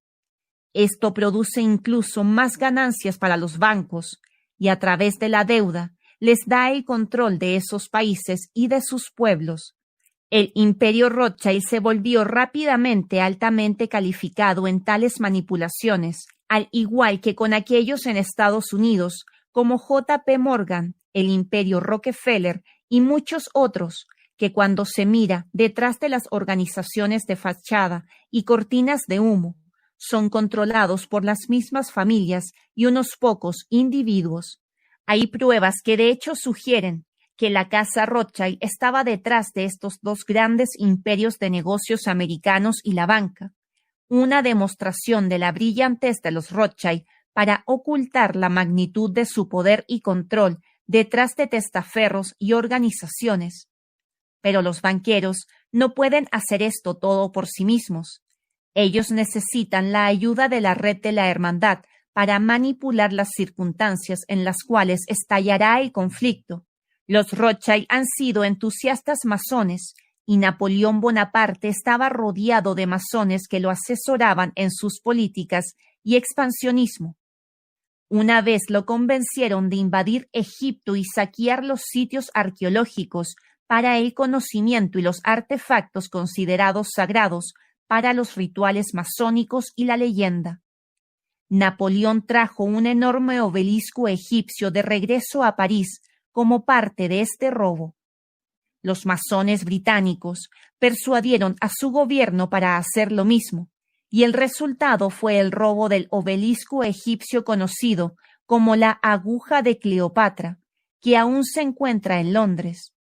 Las aventuras de Napoleón fueron explotadas por la hermandad y sus banqueros. En su libro Los Rothschild, el historiador John Reeves dice cómo Nathan Rothschild fue testigo del resultado de la batalla de Waterloo en 1815 y se dio cuenta de que Wellington había derrotado a los ejércitos napoleónicos. Nathan luego corrió tan rápido como le fue posible al canal inglés y a la Bolsa de Valores de Londres. Allí, con apariencia sucia, lleno de pánico y abatido, anunció que Wellington había sido derrotado. Le dio más credibilidad a esto mediante la venta de algunas de sus acciones a precios ridículamente bajos. Esto comenzó el pánico en el mercado, con todo el mundo tratando desesperadamente de vender al precio que pudieran conseguir. Secretamente Nathan y la casa de los Rothschild estaban comprando estas acciones por casi nada. En ese momento, sin teléfono ni telégrafo, tomó varios días para que la noticia se filtrara de regreso a Londres, de que Wellington había ganado en realidad. El mercado de valores se recuperó de inmediato y comenzó a subir. Nathan procedió a vender las acciones que había adquirido secretamente y obtuvo enormes ganancias. Este mismo método básico ha sido utilizado desde entonces y todavía se utiliza hoy para manipular los mercados financieros. El pánico del mercado de valores no es aleatorio. Están diseñados para el detrimento de todos, con excepción de aquellos que los crean. El enfoque del imperio Rothschild fue resumido por Mayer Amschel cuando dijo: «Denme el control de la moneda de una nación y no me importará quién haga las leyes». Nathan Rothschild tomó la fortuna de Rothschild y la influencia a nuevos niveles. Se jactaba de haber multiplicado su capital 2.500 veces en el transcurso de 5 años. Él estableció la banca privada N. M. Rothschild e Hijos en Londres, con sucursales en París, Berlín, Viena y Nápoles. Su objetivo era operar en las bolsas de valores y otorgar préstamos a los gobiernos y otros. Se convirtió en el agente y manager de los bancos ferrocarriles, fabricantes de armas y empresas de todo tipo. De esto vinieron sucursales de la empresa a los cuales les dieron muchos nombres diferentes para ocultar el grado de influencia, poder e infiltración de Rothschild.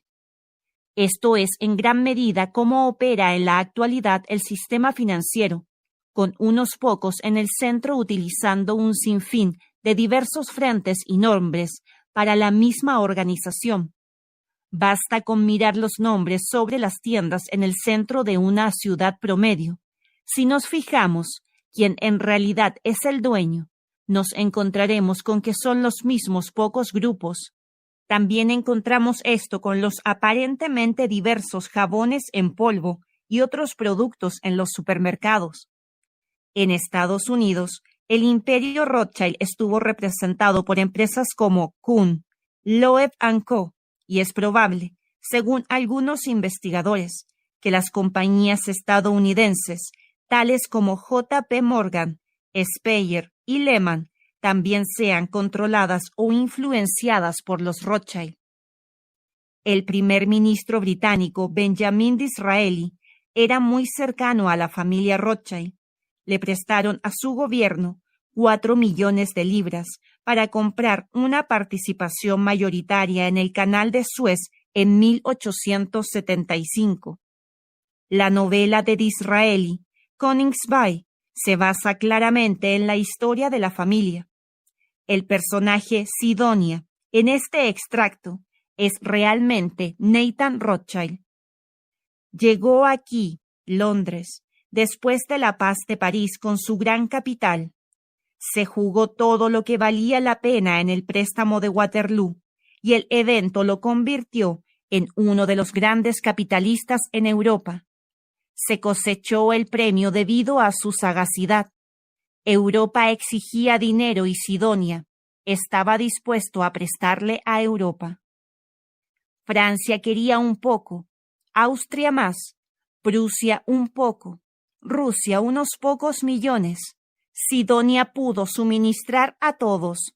El único país que evitó fue España, que estaba demasiado familiarizada con sus recursos. Él estableció a un hermano o a un pariente cercano en quien confiaba en la mayoría de las principales capitales. Él era dueño y señor de los mercados monetarios del mundo y, por supuesto, prácticamente el amo y señor de todos los demás. Literalmente ocupó los ingresos del sur de Italia en el empeño, y los monarcas y ministros de todos los países cortejaban su consejo y fueron guiados por sus sugerencias. O como el historiador John Reeves lo puso en su obra Los Rothschild. Poco podía haber previsto Mayer Amschel que sus hijos, en años posteriores, vendrían a ejercer tal ilimitado poder que la paz de las naciones dependería de su visto bueno, que el poderoso control ejercía en los mercados monetarios europeos, que les permitiría pasar por árbitros de la paz y la guerra, ya que podrían, a su gusto, retener o proporcionar los medios penuciarios necesarios para llevar a cabo una campaña. Pero esto, por increíble que pueda parecer, fue lo que su enorme influencia combinada con su enorme riqueza y crédito ilimitado les permitió hacer, porque no existían empresas lo suficientemente fuertes como para oponerse a ellos por mucho tiempo, o para tener la imprudencia de tomar un negocio que los Rothschild habían rechazado. Para llegar a esta posición exaltada, Mayer Amschel y sus hijos requirieron la cooperación de los estados, pero una vez que subió sobre sus espaldas y llegó a la altura de su ambición, él fue independiente de toda la ayuda y pudo actuar con mayor libertad, mientras que los estados permanecieron en una actitud suplicante a sus pies.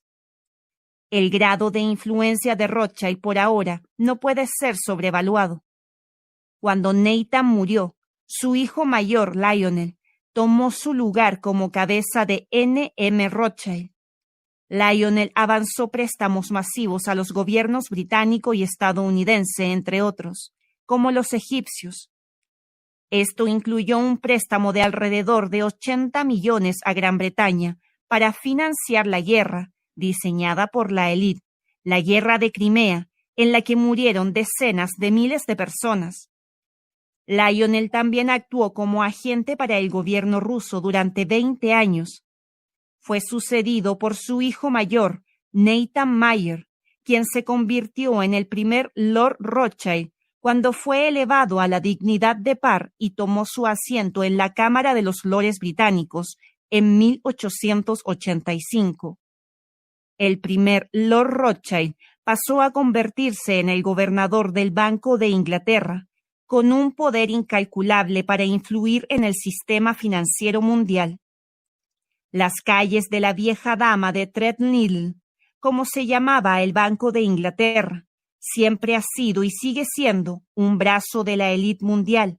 Los representantes de Rothschild en todo el mundo siguieron manipulando eventos para expandir su poder y para servir a una agenda a largo plazo, reflejando a la hermandad, la dominación del mundo.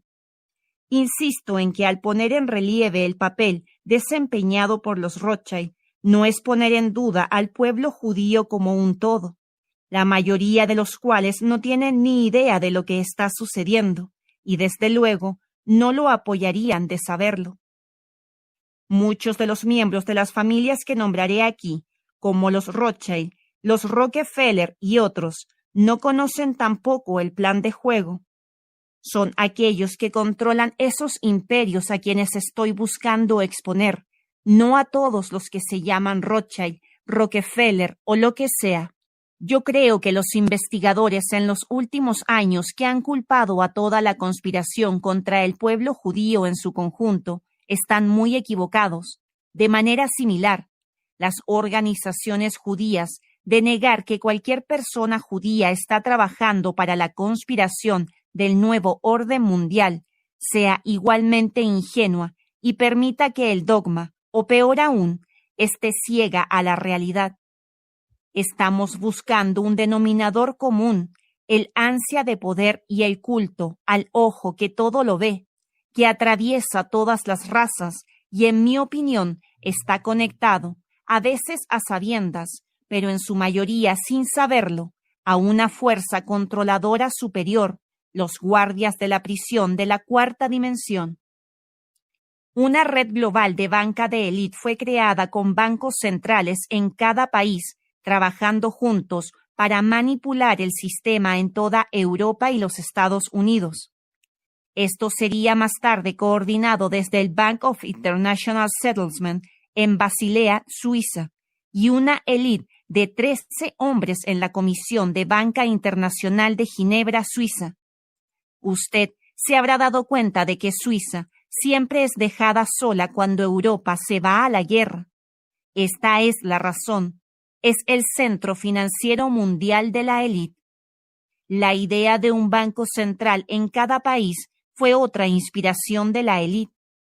El primero fue el Banco de Ámsterdam en 1609 y después siguió el Banco de Hamburgo, 1619, y el Banco de Suecia, 1661, constituido por los descendientes de los banqueros de Génova y Venecia. Estos incluyen a los Warburg de Hamburgo, que descendían de la familia Abraham del Banco, los grandes banqueros de Venecia. Los manipuladores detrás del Banco de Ámsterdam estaban también detrás del holandés William de Orange, que subió al trono británico en 1689, una hazaña lograda por las maniobras de la sociedad secreta llamada la Orden de Orange. El Banco de Inglaterra pronto siguió en la carta otorgada por William en 1694. Algunos investigadores afirman que todos los monarcas europeos tienen una conexión con William. La resistencia al banco de los miembros del Parlamento se superó cuando William llevó al Reino Unido a una costosa guerra con los franceses.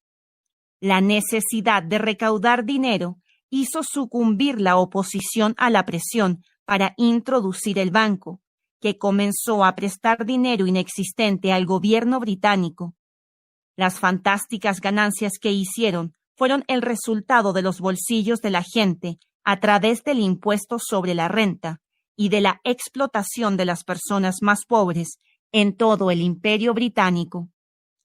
La institución conocida como la deuda pública a los bancos nació. La prerrogativa real para la acuñación de dinero fue entregada a un comité, a quien también se le dio el poder de convertir la base de la riqueza del país a oro, que controla la élite.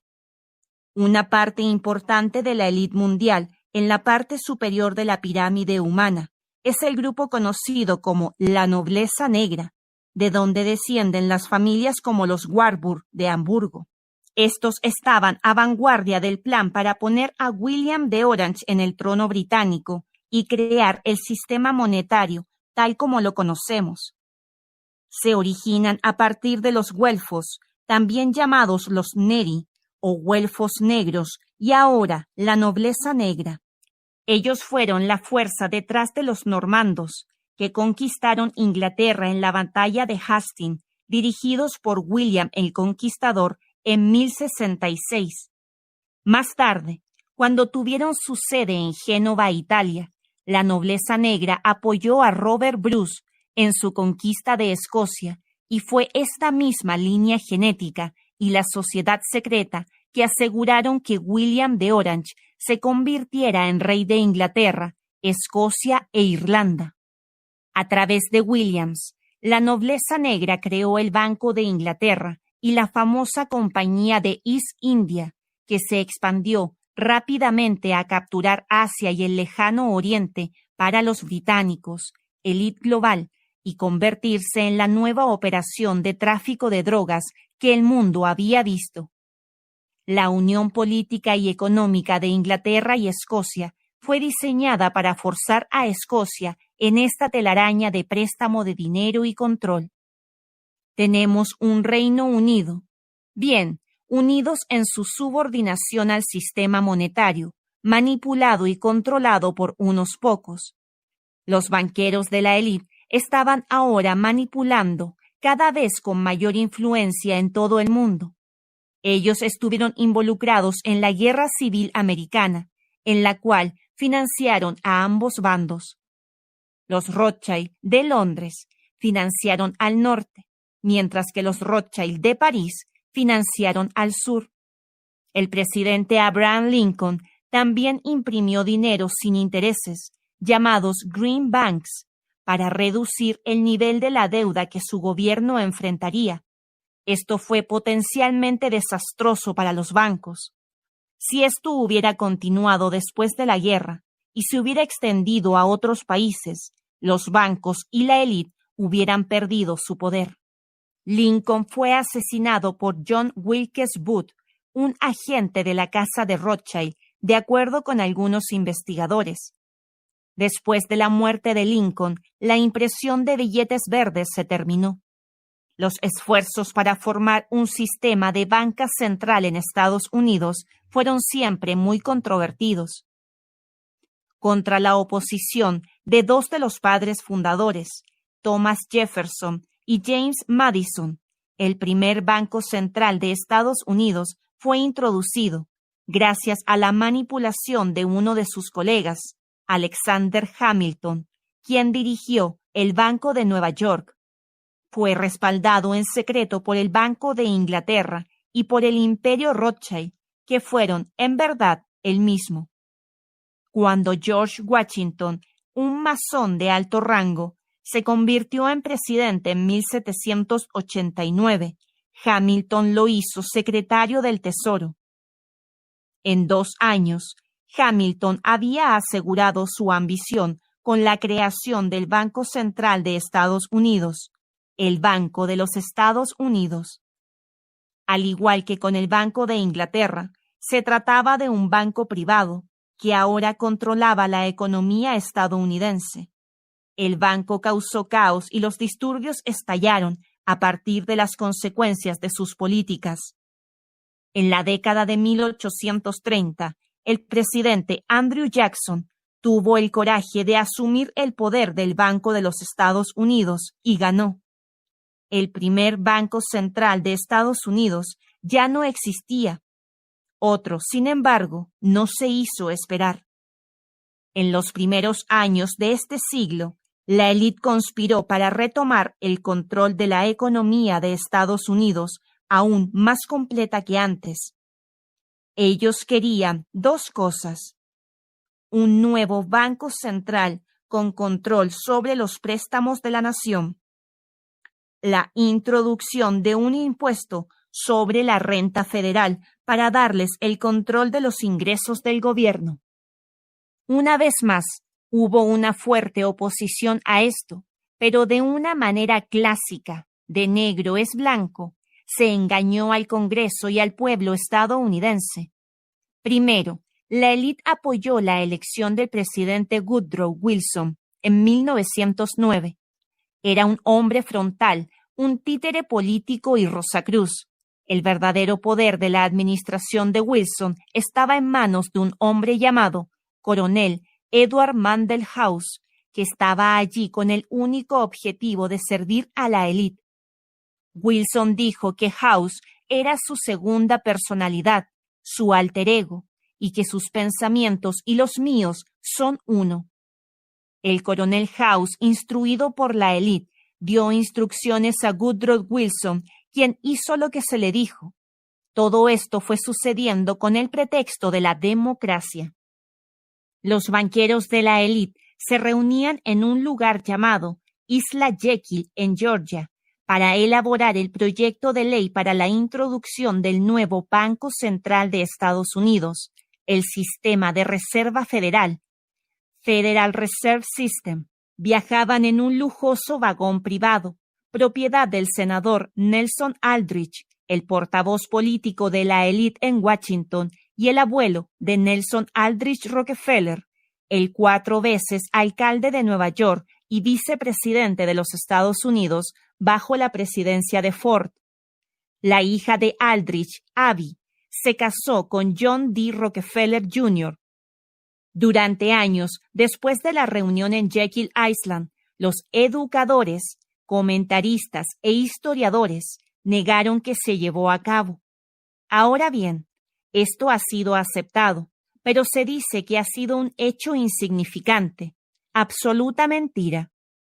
Fue el momento en que la élite se hizo cargo de la economía de Estados Unidos y de su gente con una organización llamada el Sistema de Reserva Federal, que no es ni federal ni tiene ninguna reserva.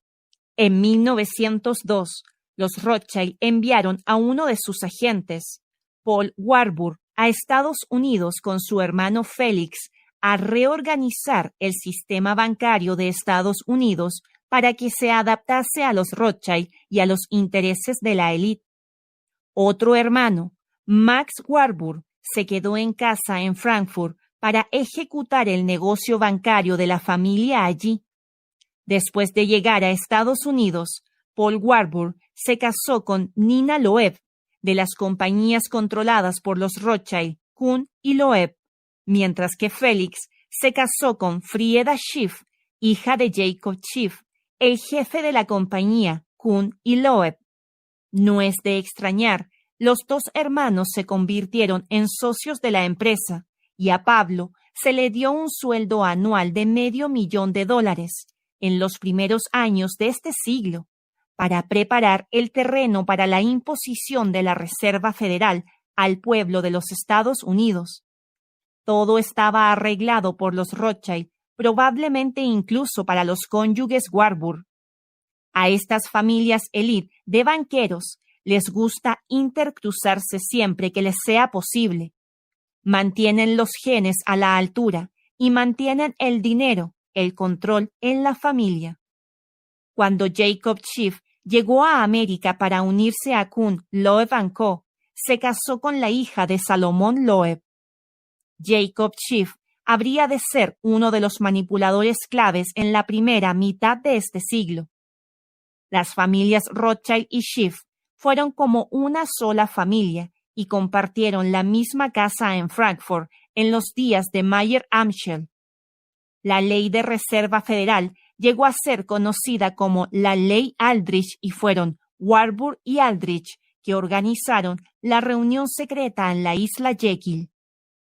Muchos años después, Frank Vanderlip, agente de los Rockefeller, en su momento diría: a pesar de mis puntos de vista sobre el valor a la sociedad de mayor publicidad para los asuntos de las empresas, hubo una ocasión cerca del final de 1910, cuando era tan secreto, de hecho furtivo, como conspirador. No creo que sea ninguna exageración hablar de nuestra expedición secreta a Isla Jekyll como la ocasión de la concepción actual de lo que eventualmente se convirtió en el sistema de la Reserva Federal. El sistema de Reserva Federal es un cartel de bancos privados, de los cuales el Banco de Nueva York es el más poderoso. Hasta el día de hoy, controla la economía de Estados Unidos y, por lo tanto, afecta a nuestras vidas. A través de sus ramificaciones y conexiones estadounidenses, como J.P. Morgan y Kuhn, Loeb & Co., el imperio Rothschild controló los principales bancos de Nueva York y, a través de ellos, el Banco de Nueva York. Esto le dio el control del sistema de la Reserva Federal y de la economía americana. Este cartel de la Reserva Federal está nominalmente controlado por el presidente designado por el gobierno de la Reserva Federal, que es otra manera de decir que la élite lo está controlando. El cartel presta dinero que no existe para el gobierno de Estados Unidos y por ello ha asegurado que el país y por lo tanto la gente se esté ahogando en deuda con los bancos. En 1910, el comportamiento de los bancos los había hecho muy impopulares con el pueblo. La élite tenía que pensar en una manera de persuadir al público para que aceptara un golpe de estado bancario de la nación americana. Mientras él pensaba que el poder de los bancos se estaba recortando, Así que cuando el proyecto de ley de los banqueros había sido escrito, se presentó por los políticos frente al público. Este vehementemente se opuso. Esto dio la impresión de que el proyecto de ley fue una mala noticia para los bancos y se convirtió en ley en 1913, con la creencia de que reducía el poder de los manipuladores de dinero. No lo hizo. Se les dio el control total. Solo para estar seguros, la Ley de Reserva Federal se presentó ante el Congreso poco antes de Navidad de 1913, cuando muchos congresistas estaban ya en sus casas familiares durante las vacaciones. Ahora la élite estaba controlando los préstamos del gobierno estadounidense y las tasas de interés, y podría crear auges y depresiones cada vez que lo desease. La forma en que introdujo el impuesto sobre la renta federal fue aún más escandaloso, aunque hay que admitir su valor. Para que esto se convirtiera en ley, requería del consentimiento de al menos 36 estados, debido a que tenía que haber una modificación, la 16ª a la Constitución de los Estados Unidos. Solo 2 estados estaban de acuerdo. En una democracia, se podría pensar que el proyecto sería abandonado. No es así. Esto no es democracia. El secretario de Estado, Philander Knox, informó al Congreso que el acuerdo necesario se había logrado y se convirtió en impuesto obligatorio sobre la renta federal, o más bien, en realidad, no lo hizo. El Servicio de Rentas Internas, IRS, que recoge la declaración de impuestos federales y le quita la propiedad a aquellos que no la pagan, ha estado robando al pueblo estadounidense durante décadas y lo sigue haciendo. La recolección forzada de impuestos sobre la renta federal es ilegal al día de hoy. Nunca fue aprobada correctamente por la ley. En 1985, un empresario estadounidense que llevó al Servicio de Impuestos Internos a los tribunales sobre esta base, ganó. Puedo reimprimir una carta que apareció en la revista Nexus, una excelente publicación que pone de manifiesto la manipulación de la conspiración global. La carta del comisionado del Servicio de Impuestos Internos a sus directores regionales pretende ser una prueba de que el IRS y el gobierno de Estados Unidos saben muy bien que forzar a la gente a pagar impuestos sobre la renta federal es un robo. Algunas personas dicen que la carta es una falsificación y que pudiera estar bien, pero si usted vive en Estados Unidos, vale la pena tomar consejo profesional sobre su obligación tributaria. La carta. Servicio de Rentas Internas, Departamento del Tesoro, abril 4, 1985. A todos los directores del distrito. El 5 de marzo de 1985, un cargo de evasión de impuestos fue presentado en Estados Unidos al Tribunal del Distrito de Indianápolis, Indiana, por el fiscal estadounidense George Duncan. Los cargos fueron descartados. El abogado defensor Lowell Beckraft de Huntsville, Alabama, presentó pruebas irrefutables de que la 16ª enmienda a la Constitución de Estados Unidos nunca fue ratificada correctamente. Esta enmienda, que estableció el impuesto sobre la renta, se convirtió en ley a pesar de serios defectos. En realidad, solo 2 estados ratificaron la enmienda y la ratificación requiere 36 estados para ser válida. El efecto de esto es tal que todos los impuestos pagados al Tesoro desde 1913 se deben y son reembolsables a todos los ciudadanos y las empresas. La posición oficial del servicio es, como siempre lo ha sido, ayudar y asistir a los ciudadanos de los Estados Unidos. No vamos a publicar o anunciar este hallazgo como un reembolso total e inmediato, ya que podría causar una merma importante en los recursos del Tesoro. Para aquellos ciudadanos que tengan conocimiento de este hallazgo y soliciten un reembolso total, agilicen sus documentos de reembolso lo más pronto posible y lo más silenciosamente posible. Asesore a cada uno de sus directivos que no discutan esta situación con nadie. No habrá comunicaciones escritas y este memorándum habrá de ser destruido. El secretario del Tesoro asegura que no habrá reducción de personal, ya que esta actividad de devolución tomará un mínimo de 5 años en completarse. Otras directrices serán enviadas en caso de necesidad. Firmado, Rosquet L. Eger Jr., comisionado de Rentas Internas. El poder sobre los acontecimientos políticos y humanos en este planeta se incrementó a pasos agigantados al expandir este sistema de dinero falso, su control sobre el mundo. Esto dio a los banqueros de la élite el poder de manipular las guerras y revoluciones casi a voluntad, en alianza con otros elementos dentro de la red de la hermandad, que se expandieron y enfocaron más sus objetivos durante el mismo periodo en que surgió el sistema bancario.